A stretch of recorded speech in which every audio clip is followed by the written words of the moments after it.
Welcome back to Relaks Radio, RELAKS, without the X, because you know what? We believe in positivity, and it is a positive thing to see Kevin here, back with us today. Yes, good evening, Nick. How are you? I'm doing great. How are you doing, Kevin? Yeah, not bad. Bearing in mind it's half-term week. Yeah. I've been so busy. Never been so busy, mate. I tell you, really busy week. Yeah, it's been a really crazy week for me too. I mean, what with half term, like you said, happening and all that, it just shows the time is flying. The whole year half of the year is almost done. Yeah, it is indeed. Oh, while I think of it, I'm just admiring myself on the screen now. What do you think of my shirt? There you go. It is as colorful as you are. Yeah, it's not quite as loud as your shirt, but yeah. Is that a hint of pink in your shirt there? I did promise you something pink. Well, this is the best I could come up with. This is the pinkest pinky shirt that I could come up with. Yeah. Hold on a sec. I'll just get my sunglasses on. I should be able to see it better. Yeah. How you been? How you been, Kevin? How was your weekend so far? How did everything go? Had a quite busy week, Nick. Started off. I went to visit my sister, who's been a bit poorly. So if I could have a shout out to my sister, that's Jane. Husband's name's Robert, and then their three lovely daughters, Rosie, Ruby, and Tilly. And they're probably sitting at home going, Kevin said to us, mentioned us on the radio. So I'll be happy now. Big shout outs to them, definitely. And you said something about your sister, though. Is she all right? What's going on there? Yeah, she's fine. She's been a bit poorly. I won't go into details, but she's been a bit poorly. She's been in and out of hospital. But I'm glad to say, Nick, touch wood, bang me head. I literally knocked wood right there. I hit the proper one, mate. I hit the proper one. No, she's on the mend now. Thank you very much, Nick. All right, that's great to hear. And the daughters are helping her and everything, so that's good. I mean, it's good to see, at least, at the end of the day, your family. So, you got to take care of each other. That's very important right there. We have to, always look out for our own. So, yeah, this is just, something that we have to do as we grow up. I mean, if I get kids, I hope they'll at least send me letters. If anything, I'm not going to expect a lot. At least send me letters. Yeah, that's right. Yeah. Anyway, I went to see my sister on Saturday. Home Saturday evening. I watched part of the Champions League final. It was a real English final, football. I couldn't quite catch that. I actually couldn't quite catch the Champions League final. I wanted to, put my toe in and start watching football because, you're into football and you're a football fanatic. Well, sadly, I couldn't get the time though. No, unfortunately. To be honest, I only watched the second half. I watched it on my computer. All right. I ended up watching it on my computer, and Chelsea won, beat Manchester City 1-0. Okay. Obviously, Chelsea did their homework. Yeah, they did. They must have done their research this time. What I see of it, Nick, they outplayed Manchester City. The only thing that bugged me was Chelsea have got a certain player. I know his name. Right. He wears number 11, I believe. Okay. And he had a chance, I see. Basically, the ball was laid to him on a plate. Okay. He swung his leg at the ball, completely missed it, the ball hit his other leg, and then the ball changed direction, and Manchester City went on the attack.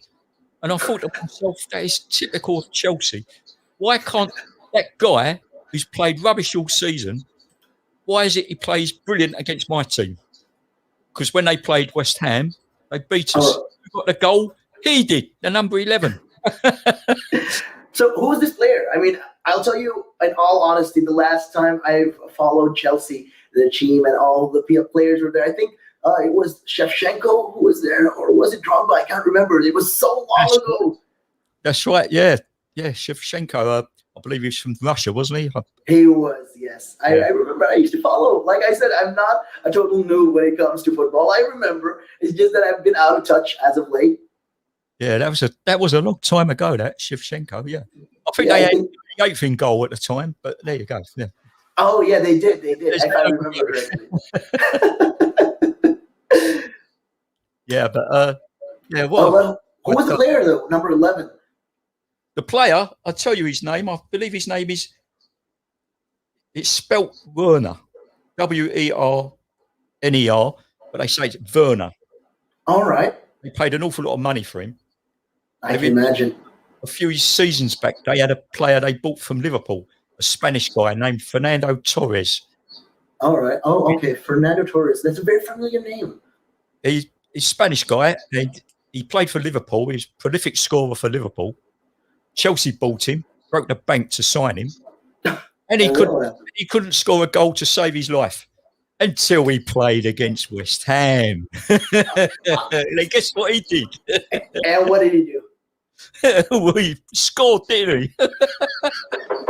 I mean, look, there is a pattern. I guess for me, when it comes to football, they make these extraordinary, amount. They spend X, Y, and Z so much money on these particular players. And I don't know if you remember, there was this deal a long time ago. They did for, was it Gareth? Yeah, Gareth Bale. It wasn't. Yeah, when he was in, I think it was. Yes. Yeah. He's playing. He's still playing. Yeah. He is still playing. He's still playing. But back in the day when they made this purchase, what was the team? Was it Real Madrid? I think. Yeah, Real Madrid, right? Yeah, they spent a lot of money. They did invest a lot of money on him. But then what happened was he was benched across so many matches, and I was really disappointed to see that. Yeah. So what happened to him, Nick? And sorry for interrupting there. But that's okay. With Gareth Bale, he's finished the season back at Tottenham Hotspur. All right. He was loaned back to Tottenham Hotspur from Real Madrid because, as you quite rightly say, he spent a lot of time warming his backside on the bench and not actually playing. And I think he scored a few goals for Tottenham Hotspur, but I'm not really worried about Tottenham Hotspur. They're one of my pets. So, again, Gareth Bale, he was one who scored a spectacular goal in the Champions League final. Oh, okay. Like a scissors kick, overhead kick, whatever you prefer to call it.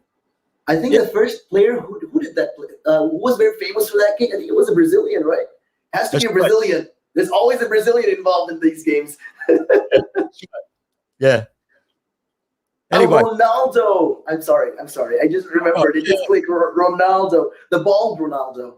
Not the Cristiano Ronaldo, but the other one, the tough-looking guy. The guy who looked like, he'd beat you up. Yeah, him. That's the one. Yeah, that's the one. Yeah. But anyway, that was my my football for the weekend, to be honest. Then I had to do some. I went with my best friend, Anissa, and I see her landlady, Swabna. They had to sign a new tenants agreement. All right. I turned up with quite a bit of trepidation, I should say. They're both very strong-willed women. And have you ever been between two strong-willed women, mate? Not in very fun settings, no. My mother and my sister, just to let you know. I have two 6-foot boxers walking towards me with baseball bats and be between two strong-willed women, but everything turned out okay. So, did you get your sweets though? The quota of sweets that you get? Did I what? Sorry. Did you get your sweets? The dessert? You remember you told me about that dessert when you went to their place? Oh yes, no, I got plenty of tea and biscuits, so that was all right. And I left there and I was still intact, so and my ears were okay. So it was like playing tennis. It was like this, if you can see me, what it was like, But everything turned out good, so all turned out fine in the end, So that was good. And then when was it? On Sunday, being a bank holiday, I went to something. I don't know if you've ever heard of this, Nick. I went to something called a gender reveal party. Yo, you're talking to me about gender reveal parties.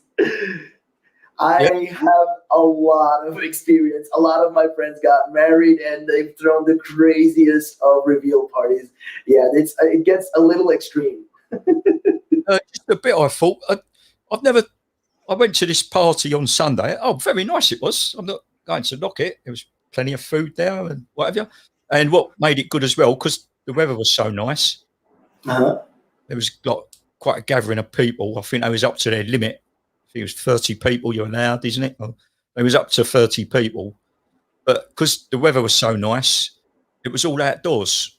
It was in the garden, the doors were wide open, windows. So there was plenty of fresh air generating around, And I've never been to one before. But basically, for those of listeners who never heard of it before, like me, what happens is the couple who are expecting a baby stand at the front. You've got a big audience in front of them.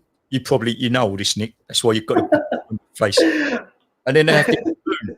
And what they do, they burst the balloon, and then all this coloured paper flies out of it. So obviously, confetti. Yeah, there's a lot of confetti involved. So, and it turns out they burst the balloon, and it was blue. So, it's a boy.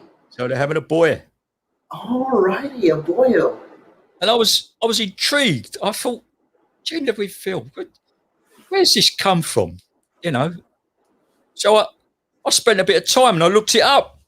Uh-huh.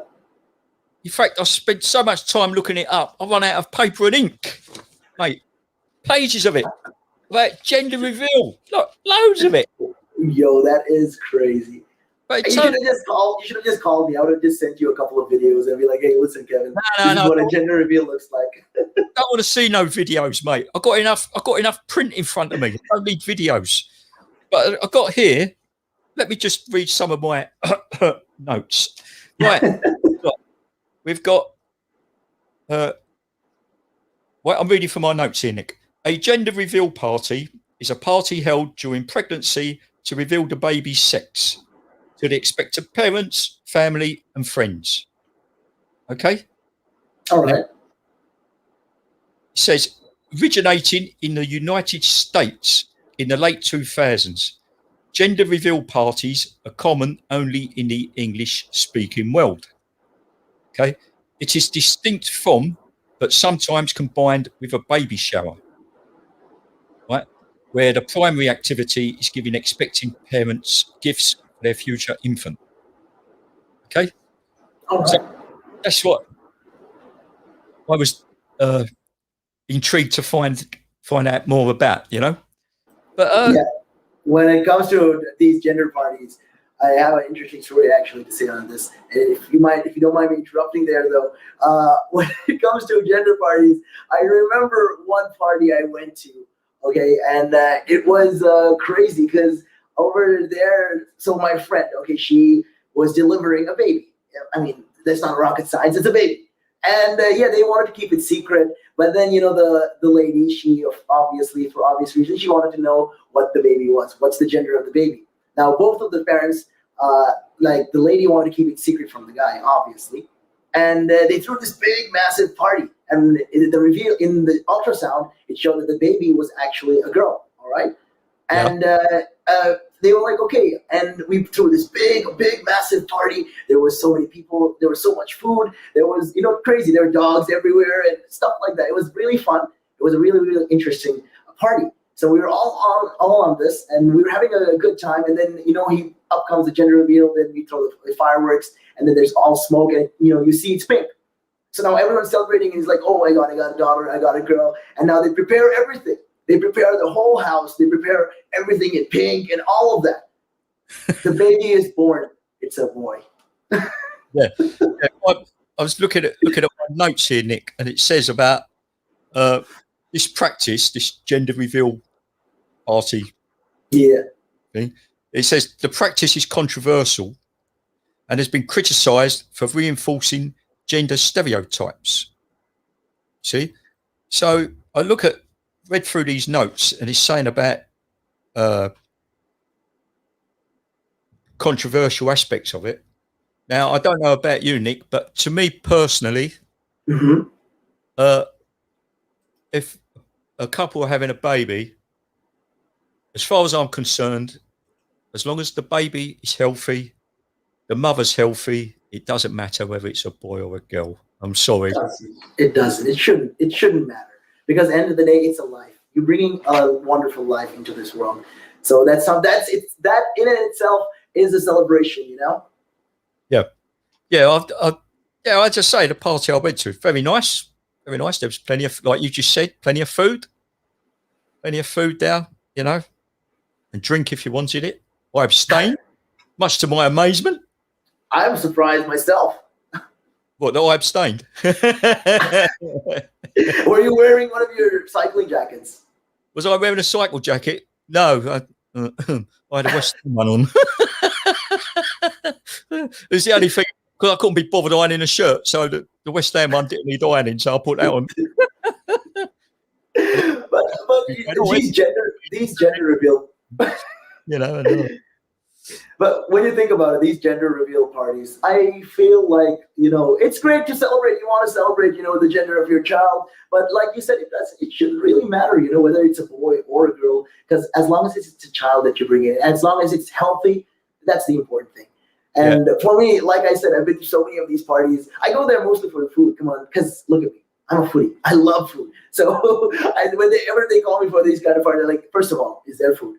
I mean, yeah, the baby and all is fine. I'm happy and glad for you, but is there food? But so, like I said, this friend of mine, she did, after, doing so much painstaking work and thinking it's a girl, in the end of the day, they delivered a boy. Yeah. So now all the baby clothes that was a girl's clothes is now they have to go back to the store, change it, and bring a boy's clothes. So yeah, it's crazy. And the mother, everyone was surprised. We were all surprised. I was like, how did you miss that? They're like, no, in the ultrasound, the baby's, I think, gender was covered because his two legs were covering, I think, his vital, you know what I'm talking about, his nether regions. So they couldn't identify that through the ultrasound. So they mistaken it for a girl. And yeah, it came out as a boy, and I was laughing. It's crazy. I mean, these gender parties, it does get interesting. It does get a little rowdy, also. When you get that one uncle who's had a little too much to drink. Well, I'll tell you what. At the end of the day, Nick, if if someone who's having a baby and you want to buy the baby something, don't buy blue, don't buy pink, just buy lemon. That's just do for either. Job done.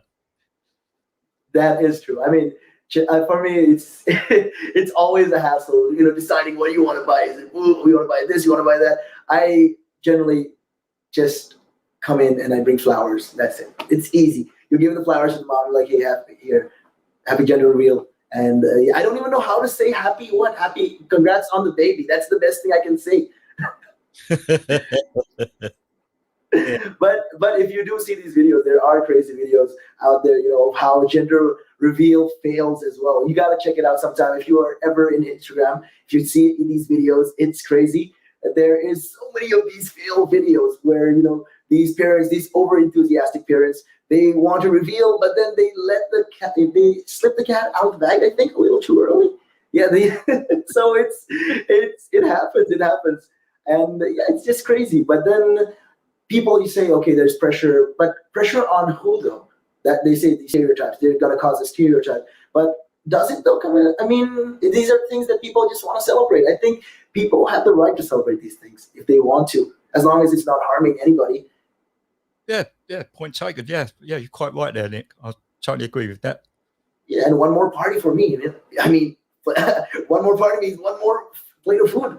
Any excuse, mate. Any excuse. Any excuse for food. That is correct. Any excuse for a nosh up, eh? Yeah, I know. Anyway,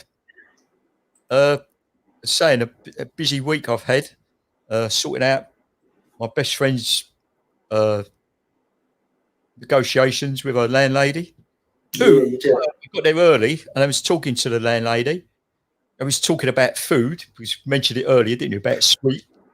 And we was talking about something which I've had, perhaps maybe you've had this as well, Nick, something, I hope I say this right, Sarg Aloo. Have you heard that? Sarg? Sarg. Right. It's spelled S-A-A-G. Sarg. And basically, spinach and potato curry. That's what it is. Oh, curry. I have not had that. I have not had the opportunity to have that, actually.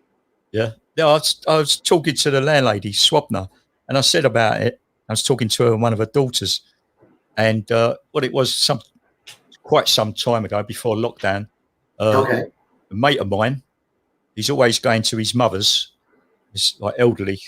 His mother's Okay. elderly now, and she's always, because he lives on his own, and she's always cooking him food. And I see him, and he's always got these Tupperware boxes in carrier bags, and he takes them up and puts them in his freezer. And one day he said to me, "Yeah, take that home with you. Try that." So I said, "What is it?" He said, "It's sog." What's sog? What do I know? Sog. So he explained it to me, and he's telling me how to do it. Put it in the fridge. He said, "Have it when you get up. Put it in the microwave. Do yourself a little bit of naan bread." He said, "All right. It's lovely. Job done," he said. So, it's one of our sayings, job done, for the uneducated. So anyway, I tried it. And when I took the Tupperware box, mate, it stunk. I thought, I'm not eating that. Oh, mate, he's got, the spinach in it. Oh, it was proper kicking up. Sounds something like out of a horror movie. He eats like, I see him, and he's got like half a dozen, if not more, cartons of this food, what his mother makes, and he swears by it. He can't beat mum's cooking. So I thought, give it the benefit of the doubt. I'll try it. All right. In the microwave for about 2 or 3 minutes, I think it was. Got it out, stirred it. Okay. After I microwaved it, the smell, where I took it out of the fridge, took off the lid, and it really stunk. Okay. And I mean really stunk, mate. I can imagine. The smell would, like, that stink had gone. And it smelled quite nice. So I thought, I'll give this a try. Oh, mate, it was delicious. Smells like hell, tastes like heaven. That's what I like to call it. Yeah. So how was your sog when I see him? How was your sog? So I said, yeah, it was all right. Got to keep his floor. Do you know what I mean? I mean, yeah. But it's great to see that you did give the benefit of that, because this is the thing about cultures, right? When you look at this perspective-wise, so many people, like my mom is from the Philippines, so she was born and raised there. And whenever we go to these parties, especially when I travel to the Philippines, okay, what they do is there's a lot of we have these thing where we throw a massive party, and now before the party is even over, people are already packing food. They are packing food. I'm like, what are you doing? Oh, I'm baon. I'm like, baon, what's that? They're like, no, we put these in containers and we carry it home. But don't you want to eat it? Oh, no, we'll eat this food too. But then we have to carry some home also. I'm like, why though? And it's culture. It's a culture. And I've realized because I've been to so many kind of parties like this, and so many events like these gatherings where they do these things. This is a tradition. It is come to a tradition. So if you ever go to a household, if they're from the Philippines or their parents, or they could be third generation Filipinos, second generation, doesn't matter. As long as they have that, they know you mean business if you carry your own, case of, an empty case. They know, oh, this guy knows what he's doing. He's coming in here to get the food. I joke you not. My mother, every party she goes, she carries one. She always carries an empty container. I'm like, what's that for? She's like, no, we got to get the food after after we're done eating. But why? We have food at home. He's like, nah, it's okay. This is the way it is. I'm like, all right. But cultures, it's all about cultures. There's so many different cultures, when we come. And it's great to see, like mingling. Like you said, you were in this primary school, right? And you can see, right, there's a lot of this mingling involved with different children. And like you said, it might be a logistical problem. It might be a logistics nightmare. But at the same time, there's just so much culture going around. It just shows our horizons, how much more there is in the world other than us. Yeah. Just give me an idea there. In future, if I go to see my friend, I go round to her home, I'm going to take an empty carton with me. Oh, definitely. She will know, oh, this guy means business. What you got in the fridge? Oh, I'll have some of that. Yeah, what's that? Yeah, I'll have one of them, and some of that. And terrible. But then, of course, there is also there are traditions where you sometimes have to carry with that cylinder food. I mean, with that container, you carry food, and then they swap food. There are some places, but most of the time it's an empty container. Yeah, I'm telling you, when you see all these these aunts all coming into that place, they're all fighting for chicken. I'm like, why are they fighting? Is there a fight going on? Oh no, they're just taking the food. They're trying to get the chicken and put it in the container. It's terrible. Okay, Nick. Right. So let's see what have we covered so far. We've talked about gender reveal parties, visiting my sister, saga. Something I wanted to ask though. Recently, since we were on the topic of sports, it kind of reminded me of what is going on. What is happening with the Tokyo Olympics? What's that all about? Yeah, the latest I heard was it's 50 days now till the Olympics are due to start. Okay. 50 days from today, I believe, Nick. All right. And they're still saying it's going ahead, but here in the UK, as you already know, they're talking about this this traffic light system, and whereas this morning they were saying, it was on all the news programs on TV, on radio, and everything about they was expecting certain countries to be added to the green list. Well, in fact, it's worse, hasn't it? I don't know if you've heard that. You've been busy. It has been very, very bad. The situation is right now, even the US is planning to block countries like Japan as well for travel because of the issues of the rising cases of the new variant. Yeah, because you've got this. What I heard this morning, you've got what they call the Indian variant, which has now got. I was going to correct you there. It's called the Delta variant now. Delta, that's it. I couldn't remember what it was. That's not a name now. Delta. That's the Indian variant. But then apparently they now found another variant. Oh, what's that? I can't remember where it's from. I was on my way out, like to somewhere, and I heard it. Okay. At the front door, basically, and they found yet another variant.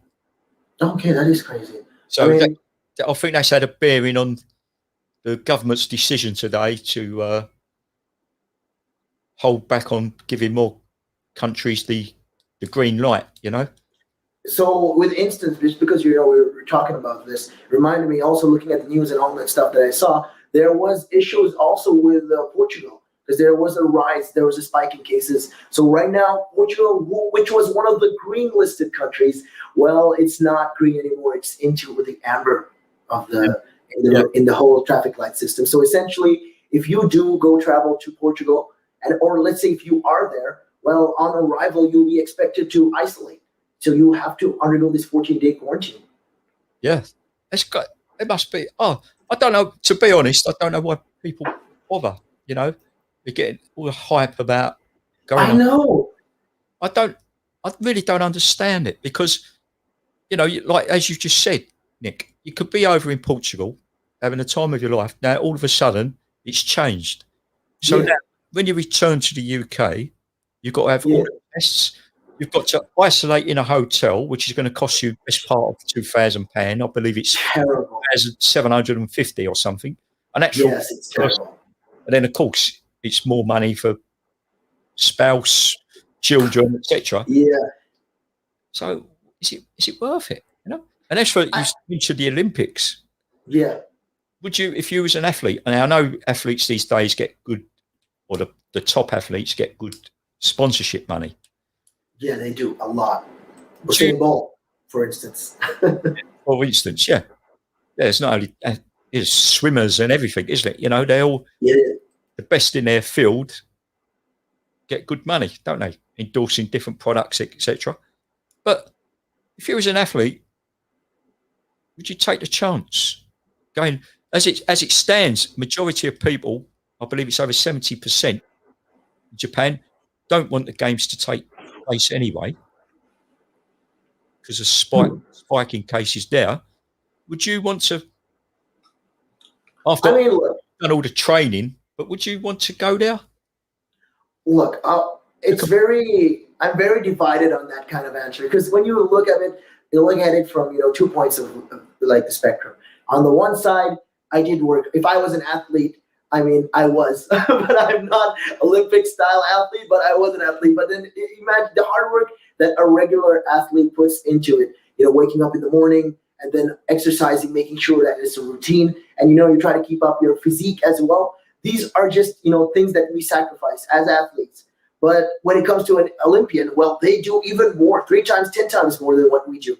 And the amount of effort, the amount of dedication that they do, it's commendable. It's amazing stuff. I mean, not anyone can do what they do. So at one point, yeah, I understand why, some would like to go and participate in the Olympics, COVID or not. That's one point. But at the other side, you have to understand there is the pandemic. It's ongoing right now. We have problems. We had 3 variants. Okay, as of late, we had 3 variants. The first variant was the Kent variant, the very popular variant in the UK. The other one was the South African one, and then the Brazilian one. And then now we have another variant that is the Indian variant, or better known as the Delta variant as well. And that is also, of concern. And with the rising number of cases in the world, you can see that Corona is not gone. It's still there. I mean, I don't want to take the risk and be the person responsible. So, for instance, if I go to Tokyo and I participate in the Olympics and I get something, even if I'm vaccinated or whatever, and I come back to my country, I have it and it's possible for me to transmit it. I mean, that's going to be a problem. I don't want that kind of responsibility as well. That's a risk I don't want to take, apart from me getting sick, because athletes we all have different kind of immune systems. You have to remember this. You are built differently from me, but at the same time, we have to weigh into the problem as well. If I go there and if I get something and if I come and I spread it into my country, well, I'll be patient zero. And it's going to be because of me. I brought it into this country when I could have just waited it out for another year. I mean, the Olympics are not going to go anywhere. That's what I'd like to think. Yeah. I must admit, I'm in total agreement with you there. Yeah. As you said, if I was a top athlete, I'd want to go, but then do I want to risk bringing it back to my country? If I catch anything, there's always that possibility. But this is the thing. The problem here right now, Kevin, the biggest problem here is corporate companies.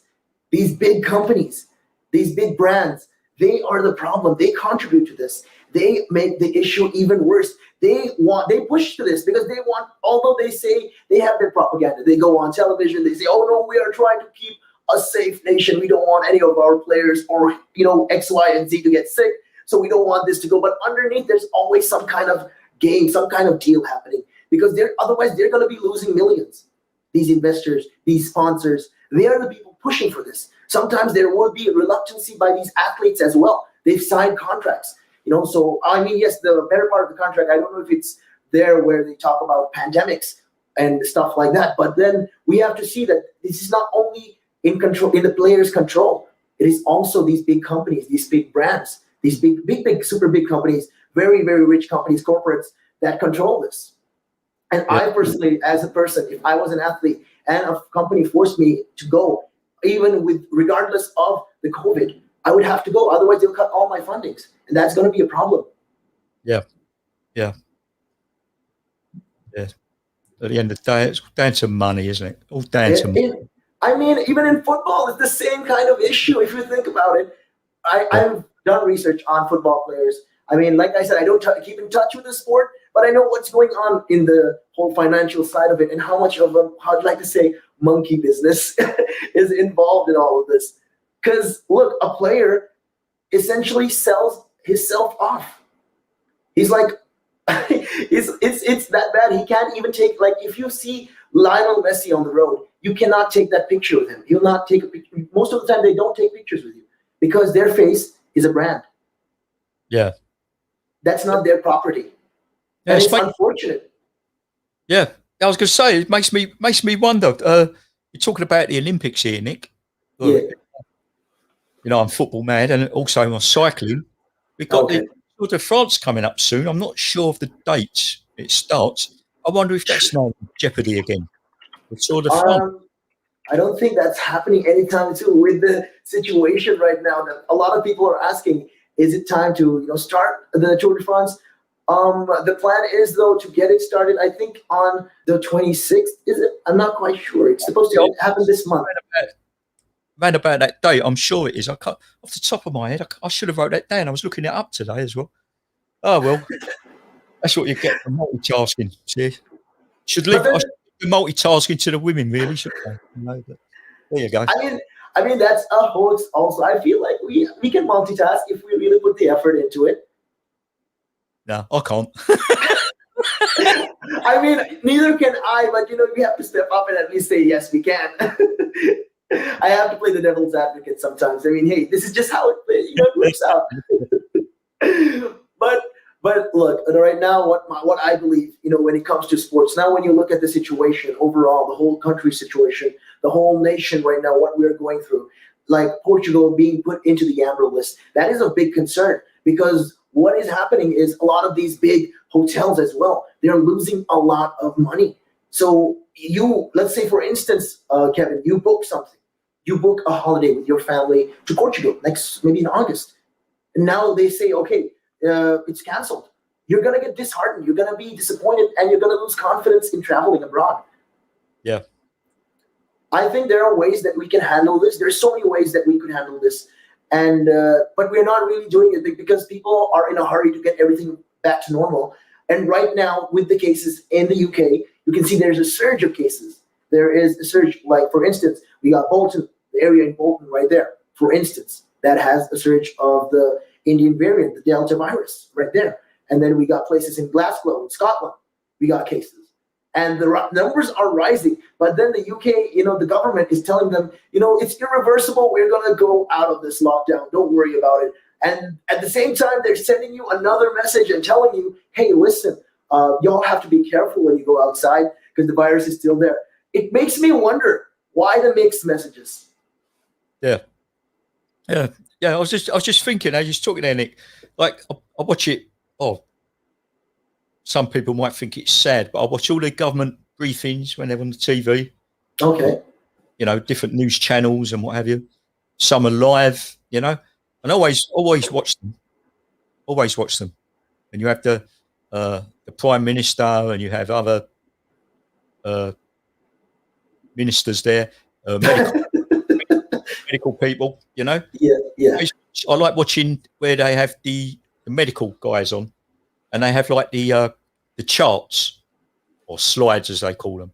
Yeah, or slides. These, and they show and it like up and down. Okay.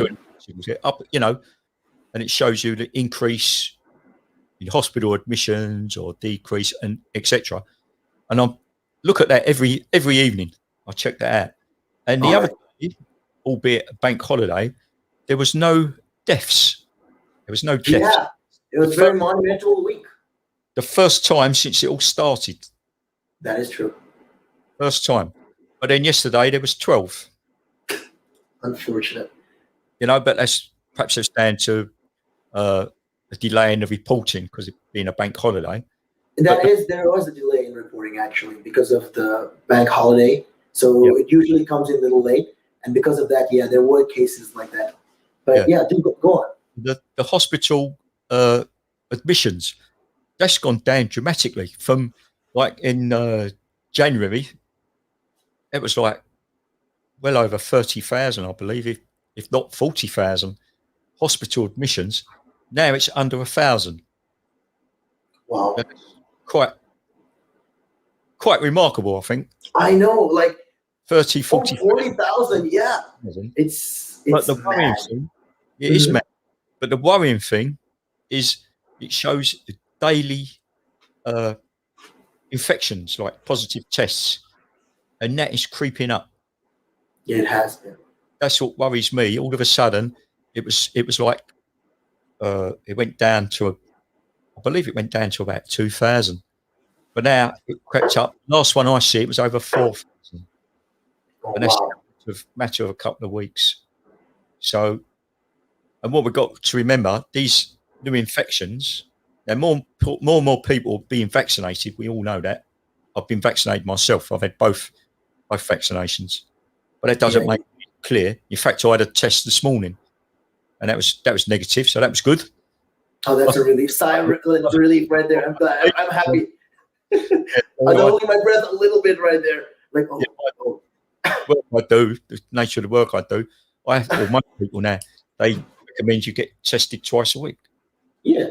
So I get tested twice a week. It's not. I mean, yeah, it's necessary. It's not hard. Yeah. But these people that are being tested and they're positive, well, they might just have a mild dose, if you like. Call it a dose. Yeah. They might have a mild dose, and they'll isolate for a few days, and they'll get better. Yeah. What if they don't? And then this hospital admissions is going to start creeping up. It will. The deaths will start creeping up again. All right. Yeah, it will, definitely. I think, people need to, instead of whinging about their holidays, yeah, it's disappointing. I think they should hold fire a bit. Hold fire. Just keep it local. I mean, keep it local. Why not keep it local? Why do you want to go abroad? Why are you in a hurry? We have a lot of beautiful places right here in the UK. Why do you want to go travel abroad? I understand you want to get away. You want to go back, you want to enjoy maybe your time in Mallorca or something like that. But you have to understand the situation dictates that we stay in the country as soon as it gets safe. Look, they'll think about it. I mean, this is the whole point of it. Why are we relaxing restrictions? Not to travel abroad again and think, oh my God, the world is normal again. No, it's not. That's the biggest issue. The issue is people are blindsided to think, okay, because the government also, although they've been warning, at the same time, for example, Wales. The people in Wales are not following the restrictions as much because they're very relaxed about it and they don't really maintain the social distancing. There are problems like this.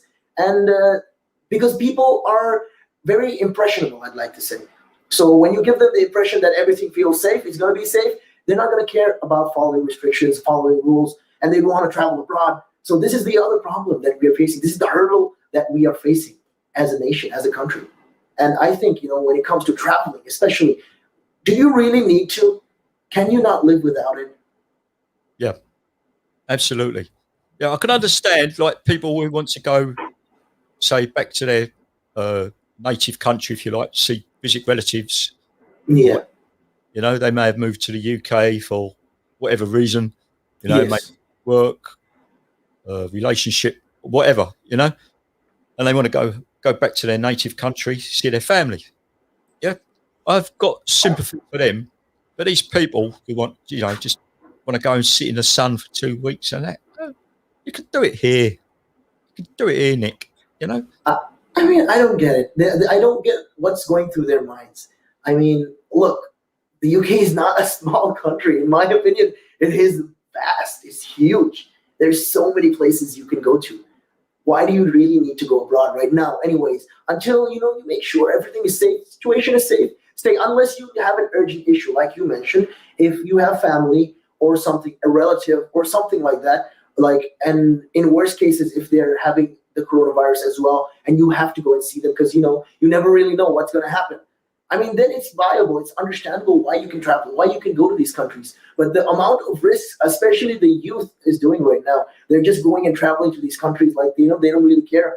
And you can see these posts on Facebook, on Instagram, and they're saying, YOLO, we only live once. Why should we be afraid of a virus? Do you hear yourself? It's my question. Do you hear yourself? Yeah. You have nothing to fear about a virus. That's true because you're young. I'm young. But yeah. I'm still afraid because I have family at home. I don't want them to get anything. I don't want them to undergo any kind of problem and then self-isolate. And then, you go to these camps or you go to a hotel or whatever, because that's the hassle. Why do we need that hassle is my question. Yeah. Yeah. Just because of a few people who are really irresponsible about that. Because at the end of the day, we are accountable for. I feel like we are accountable for. I feel like everything I do will affect somebody. It's got to affect somebody. It's like a ripple. Yeah, yeah. As a matter of interest, Nick, right? As a matter of interest, right? I told you the other week how old I am. Do you know how many times I've actually flown? No, I've not. I don't recall. I think it was none. What's that? Was it none? How many times I've flown in an airplane? How many times? You tell me, please. Enlighten me. Twice. Oh, where have you flown? I went to Venice once. Ooh, la la. Venice, yeah. That was regrettable, but there you go. I went there. Oh, okay. Wow. Okay, I was expecting something more. I was like, oh, you had fun there. On another occasion, I stayed with some friends, and I flew to Ireland, to Cork, Oh, Ireland. and they picked me up at Cork and took me to their home. Yeah, both times was on a budget airline, so it's probably why I don't like flying. I mean, look, when flying. By the time I got back to East London, my arms were very tired. It was hard work. Yeah. It was hard work. Yeah, that's what you get for flying with a budget airline, I suppose. But there you go. I mean, I remember once there were stories I remember of traveling, and where you travel, especially to these countries, because I've been to a lot of countries. I like to explore. In my lifetime, I think I've been to more than 12, more than.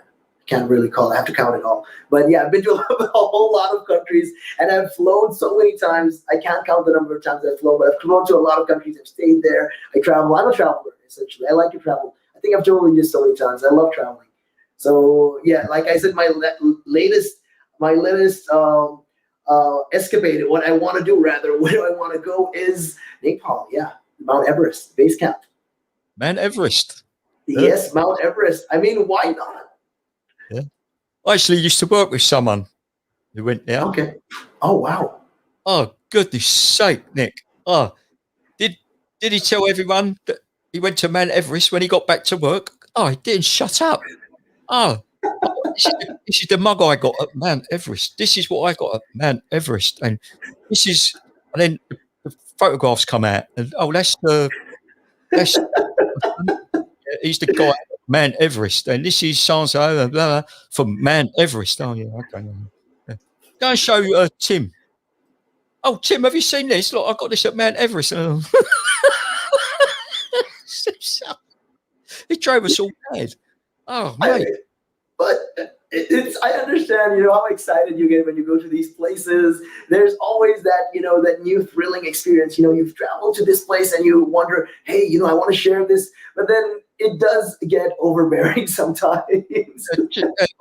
This guy's, just a bit. He drove us mad. Yeah. When you're going back, can't you sort of stay out there like 6 months or 12 months perhaps, But look, this is the thing, traveling, I think, what we have to do, essentially, I like it if people travel. Travel is a great thing. I've never been against travel. My dad always tells me, if you face some kind of problem, travel. I mean, did he leave my mom when she was in a bad mood and travel? I mean, yeah, he did. I did that a couple of times. That's a whole different story altogether. But in essence, I mean, growing up, it's a whole thing. It's like when you get in touch with yourself when you travel, especially when it comes to travel, right? You go out, you see a change of scenery, a pace. So I understand why a lot of people also want to travel abroad. Why they want to do right now, although the pandemic is ongoing, people want to travel abroad because of mindset. You want to get a peace of mind. You need a change of scenery, a change of pace. That's understandable. But can you not do that in the country is my question. I mean, UK is a huge place. Are you telling me that if you cross one side and you go to, let's say, Ireland, you have family there? No, it's going to be different people. Half of them won't even know who you are. So what's the point? What is the urge? Why do you need to travel? And why can't you just sit down and wait until And the other thing, right now, I think I'm patriotic in a sort of way. This is going to sound very patriotic in a sort of way, but why not support the businesses in the country? Yeah. Instead of these big airlines and corporate companies that have billions of dollars and pounds, why not support locally? Why not these small guys? It's that small town story. There could be something you can do. Yeah. Are you telling me you are incapable of going there? Yeah, there's some lovely places in the country, in the UK that you can visit. Go stay. There is some really lovely places. I mean, that's You haven't got that's to worry about the language barrier either, have you? So that's it's something, isn't it? Yeah. But I do have a struggle, especially when it comes to accents. Accents get me off all the time. And when I say get me off, I mean not in the bad way, if in case you got it mixed up. I mean, it's very confusing, like the Irish accent. I remember we had a bunch of, I'm sorry? To be sure, yeah. Yeah, you see, I can't, it's difficult. Even that, I'm like, to be sure, right? Is that what he's saying? Okay. So these accents are very, very difficult to get. Scottish accents, my God, don't get me started on those. But so yeah, it's crazy. It has its appeal, but at the same time, at a certain point, it does get tiring. I'm like trying to translate it in my head. Like he's speaking English, but in my head, it sounds like some foreign language. Okay, what? I've learned English all my life. I was brought up in English. What is this? Oh, I'll tell you what, recipe for disaster that is. You get a Cockney like me and a jock. For those who don't know, that's a Scottish. Us Cockneys call them jocks. All right. Yeah, get a Cockney and a jock, mate. Recipe for disaster. What do you say? Look ahead of you. Oh, yeah, all right, mate. Yeah, okay, whatever. It does get hard. It does get hard, though. It does. Like for me, like I said, I've traveled to places and all that. So once I went to this country, and was it Germany? So I was in Germany for some time, and I was traveling there, and I understood because I could speak German. In case you didn't know, well, now you do.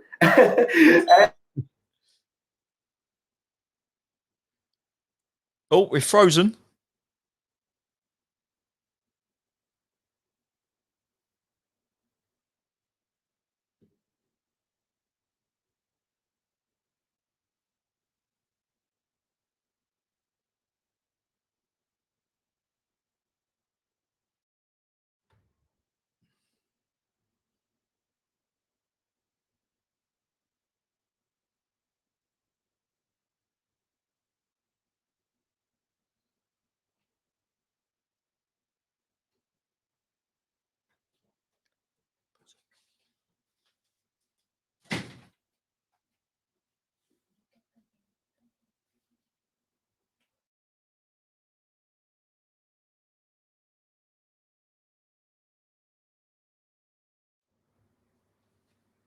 Yeah, hello, Nick.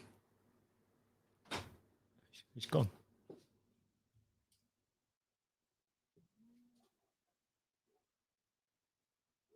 gone. I haven't done anything.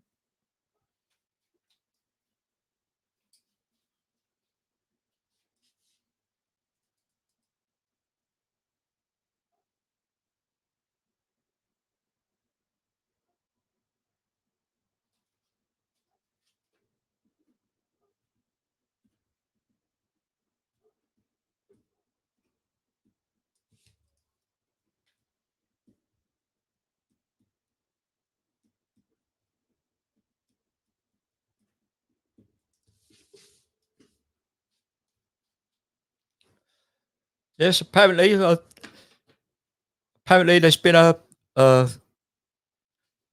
some problem with the transmission. Yes, so I've been instructed to carry on. So I don't know if I can still if Nick can hear me or the wonders of technology. The wonders of technology. So what I'll do quickly until Nick appears.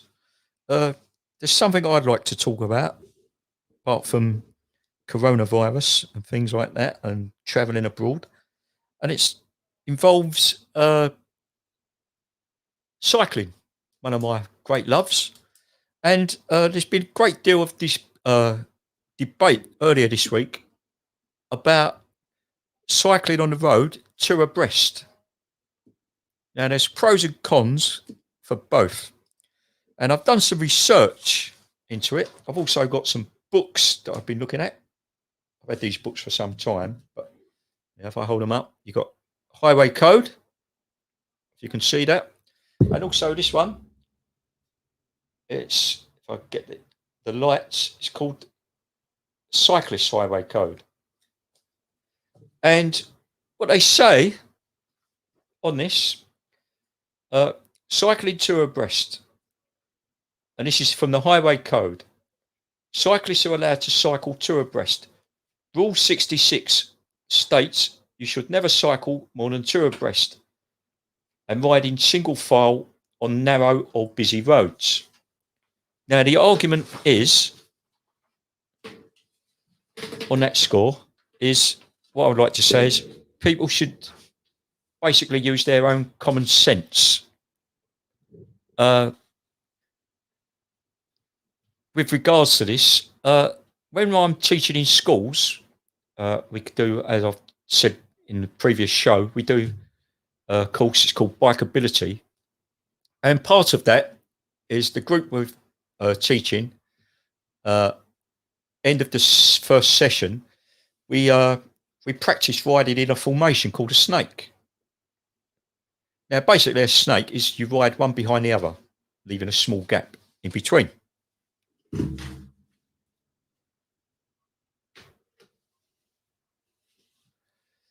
Okay, I'm just getting some more notes there. Technical problems. There's been a power cut, apparently. So my apologies for that, and I'll carry on. I've still got about 4 minutes left, so I'll carry on talking about cycling two abreast.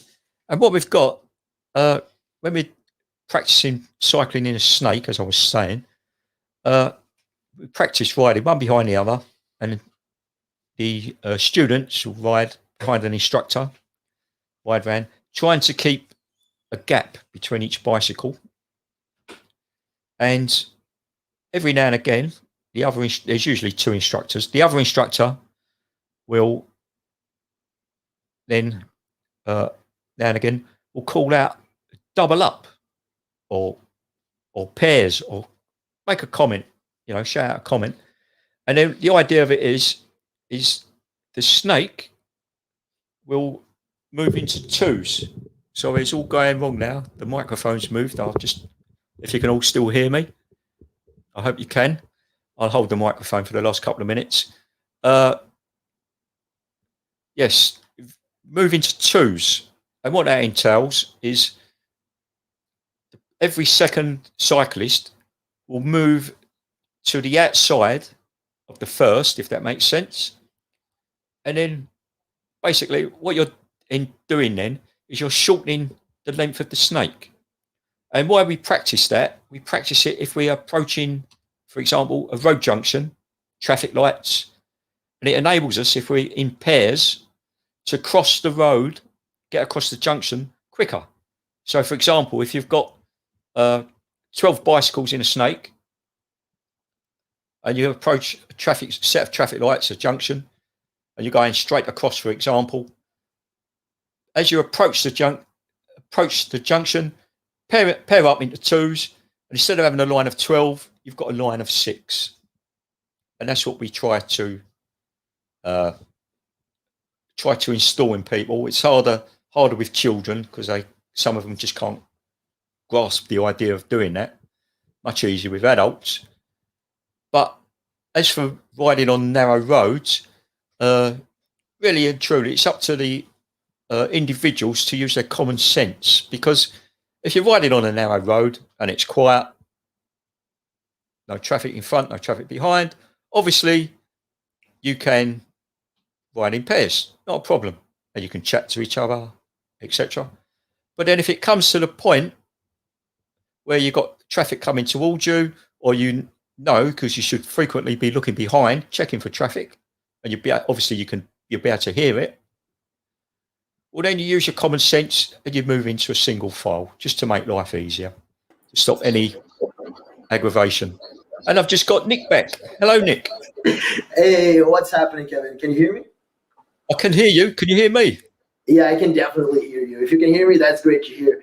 I had a small technical issue right there. These things happen sometimes. Yeah, technical issues. Yeah, it happens all the time. Yeah. And in case you're wondering, why am I wearing this jacket? It's because I am freezing right now. It's super, super cold in the studio. I'm literally clattering my teeth like. I'm in a separate studio as to you, aren't I? Mate, I'm getting really cold now. I'm going to have to cover up my lovely shirt. I tell you. Get a blanket or something. Yeah, it went down there. I was just talking briefly, Nick. Perhaps next week we could go into more detail. I was talking about cycling two abreast. Basically, there's been a bit of debate about it. Okay. Earlier this week about cycling two abreast, and I was quoting a couple of things from the Highway Code. I held the book up. All right. Oh, you gotta give me that book. I love books. Okay, I'm a person who is crazy about books. Oh, you like this? Well, you like this one? It's proper boring, but there you go. It has to be read. But no, cycling two abreast. It's I'm holding the microphone because you had the power cut, but it seems to have affected. It's staying. It's okay now. It looks like it's levitating from my end. It looks like it's floating. You got some magic voodoo going on, but I can multitask after all. I said I couldn't. I can. Not only that. Oh, well, here it is. I've just found the Pyro as well. Yeah, but no, going back to the cycling two abreast. If we, because looking at the clock, what time do we finish, Nick? Oh, in a bit. We'll be there. Yeah. Okay. I'll carry on then. Cycling two abreast. Obviously, what I was explaining to the listeners, if you cycle two abreast, you're shortening the length. We call it a snake. It's where you cycle one behind the other. You're shortening the length of the snake. Yeah. Oh, all right. Easier for an adult to grasp the concept of that than it is a child, you know. But some people have argued that it causes problems on the road. So that's why I'm saying you would use your common sense. So if you were cycling along a narrow road, for example, and there's no traffic. There's no traffic on the road. Well, cycle two abreast. Why not? All right. You're using your eyes and your ears, and you hear traffic. You can hear cars, whatever. All right. Surely, common sense tells you to move back to single file. That is correct. I mean, it's, for me, the biggest problem when it comes to especially traveling on roads, tailgating. I hate tailgaters. Tailgaters, yeah. So to alleviate that, my opinion, I would say go back to single file. You know, Facts on facts. That is the best way to alleviate it. It's just simple common sense, I think, rather than having like a couple of cyclists holding a load of traffic behind it, and then you get starts the aggression, then, doesn't it? You know. Yeah, it does. Even me, like when somebody just bumps out their tailgates, I'm like, hey, did he just offend me? I'm gonna offend him back. So for the sake of mine, for the sake of a bit of peace and quiet, you know, sake of arguing and fisticuffs, etc., just move back to your single file. Let them go past, and then you can carry on, can't you? You know, you go back. The idea is with the doubling up. We call it doubling up, and when we're doing bikeability, which I was talking about a couple of weeks ago, we practice that riding in a snake in a safe area, safe environment, say a playground or something. All right. And then we call that double up, and we get every second rider in a snake to come alongside the first rider, if that makes sense, and then you squeeze up. So so instead of one line, say, of 12 bicycles, you've got a line now. It's got 6 bicycles in length, but they are 2 abreast. Got me? So so if you come to a junction, for example, to get the junction quicker, double up into pairs, cross the junction, and then once you're clear of the junction, the other side, or whatever, if you've turned left or right, whatever, once you're clear of the junction, then, if need be, you can move back to the single file. Does that make sense? Yeah, that does. I mean, it sounds more efficient, in my opinion. Yeah. And it's safer, too. Yeah, there's been big debate about it, and, you know, and like if you've got a car overtaking, another argument was if you've got a car overtaking, on on a narrow road, obviously it's got to go across to the other side. Yeah, Makes sense, yeah? it does. Yeah. But they're saying now, if you've got, say, a line of 12 bicycles, that car has got to overtake on the right-hand side of the bicycles for the length of 12 bikes. Got me? All right, I get you. If they're two abreast, it's going to overtake a line of 6 bikes. See, so there's been lots of arguments about that. What is the best way, and pros and cons, and of course you've got anti-cyclists saying, "Oh no, anti-cyclists." I mean, there's a lot of anti-everything nowadays. Oh, this is the best way, and yeah. And I was just trying to put a common sense approach to it. That's, yeah, I mean, that's fair. That's a fair fact. Because look, there are some things that we do know how to do it, and if you know how to do it, why not share with it? And if this is the most efficient way, people should at least try to be more open about these kind of things. And there is a reason, like you say, why we go in single file, why we do the snake approach. Well, it's because there is a particular reason for this. But some people tend not to do that because they get hard-headed because of that. It's just how it is. Some people. Yeah. Or like, my way is the right way. I hate when people are like that. That's there are those people like, oh no, it's my way. That's the correct way. There's no other way other than my way. But then science science says otherwise. Yeah. And then saying on that, yeah, I mentioned anti-cyclists, right? Yeah. Anti-cyclists, right? Back to that book again. Rule 140. Let's find 140. Right. I'm quoting this from the book. All right, cool. Please do go. All right. 140, cycle lanes. These are shown by road markings and signs. You must not drive or park in a cycle lane marked by a solid white line during its times of operation. Okay. Right. So, anti-cyclists. I've just read it from the Highway Code. Yep. Don't park in cycle lanes. That is correct. And don't walk on cycle lanes. Why are some people walk on those lanes too? Like, is it really necessary? Because, all right, Mr. Cyclist here is getting fed up going to work of a morning where I have to go along a road where I live in Barking, and there's a cycle lane. And it's full of cars. So I have to move out into the road, and then the traffic gets upset with me because they can't get past me. Because there's a gap between me passing a parked car in the cycle lane and their lane. So that is correct. Who's in the wrong? Them for me, them park my cycle lane, or me cycling in our area? I mean, that's a no-brainer if you think about it.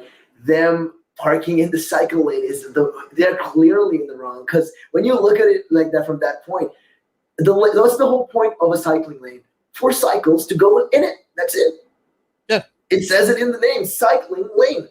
Yeah. It's not parking lane. It's in the book. No, hey, nothing can get by without the book. All the stick. Cyclists shouldn't be on the road. Yeah. Us car drivers, we pay our road tax. Well, road tax is a myth. It doesn't exist. I believe it's called vehicle excise duty. That is true. They don't pay road tax. That's interesting to say, actually, yeah. But it's interesting when you think about it like that. Yeah, bicycles don't pay road tax also. It'd be a good thing, I think, if they brought in not a tax as such. But I think if they brought in some sort of cycle registration scheme, whereby certain, like you had to have like and you'd pay for it, obviously, a some sort of license to cycle on the roads. I think that would be a good idea. The reason I think it would be a good Didn't idea. we have those? No, back in the day, I remember we had something like that. Like, I'm out of the bicycling scheme, so I don't remember much. I feel like we had one of those. I've got a car license. I've got a driving license. I can drive a car, but I haven't got a license for riding on the road. Okay. On the road, I should say. But I think if they did bring in something like that, it'd be a minimal cost. Like with cars, I believe the amount you pay is all to do with how big your car is and the emissions and things like that. Yeah. I don't really understand how it works. But then if they had something like that and you had to pay some sort of minimal insurance, it would make people more responsible with bikes. And they would That look is after correct. bikes. That is correct. I think they'd look after their bikes, they'd maintain them better. And they'd be more... Safety. Yeah, they'd be... People will be more responsible. More careful. They'd be more... Yeah. Because it's only it's like everything in life, Nick. It's only a small minority make it bad for the majority, isn't it? But it's like that in everything. Getting back to the traveling around the world, it's the same thing. When people want to travel, and it's the minority, that small number of people who want to travel and mess it up for everyone else. This is the problem. So, I mean, this is just how it is.